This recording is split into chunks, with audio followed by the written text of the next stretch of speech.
Umi je relativno nova kompanija za proizvodnju smartfona. Već sam odradio recenziju njihovog mobitela koji košta samo 60 eura. Za taj video možete pogledati klikom ovdje.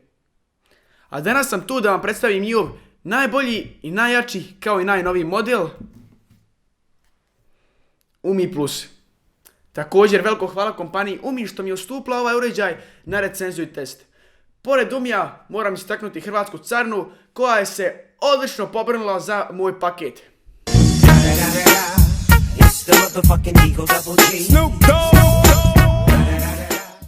A sada uživajte u recenziji. Pametni mobitel Umi Plus sam po sebi dolazi u jako lijepom pakovanju, ukoliko vam carina ne pokvari taj doživljaj. Pored mobitela u kutiji se nalazi user manual, igla za SIM i SD karticu, punjač te kabel za punjenje USB tipa C. Svakako zanimljivo pakovanje. Umi Plus je pametni mobitel proizvođača sa istoka, dizajn elegantan i jednostavan. Naprijed imamo veliki 5,5 inčni zaslon sa Full HD rezolucijom. Zaslon moram pohvaliti jer je jednostavno odličan. Na vrhu se nalazi zvučnik, LED indikator i prednja kamera. Na dnu je home tipka koja je ujedno i fingerprint. Samo prislonite prst na tipku i mobitel se uključa. Do nje se nalaze i dvije nevidljive tipke za povratak i za postavke u aplikaciji.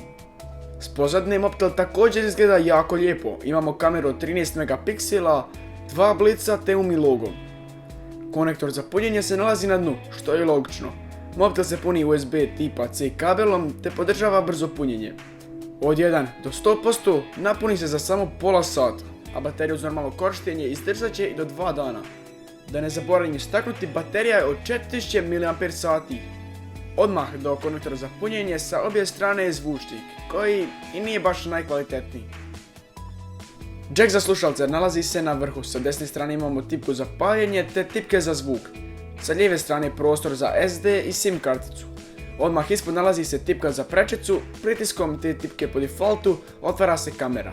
Kućište mobitela je od aluminija te je mobitel sive boje, iako pri kupovini možete birati između sive i zlatne. Mobitel pokreće 8-jezgreni Mediatek Helio P10 procesor. Grafički čip je mali T860. Za prostor imate popuniti 32 GB, a radne memorije imamo čak 4 GB.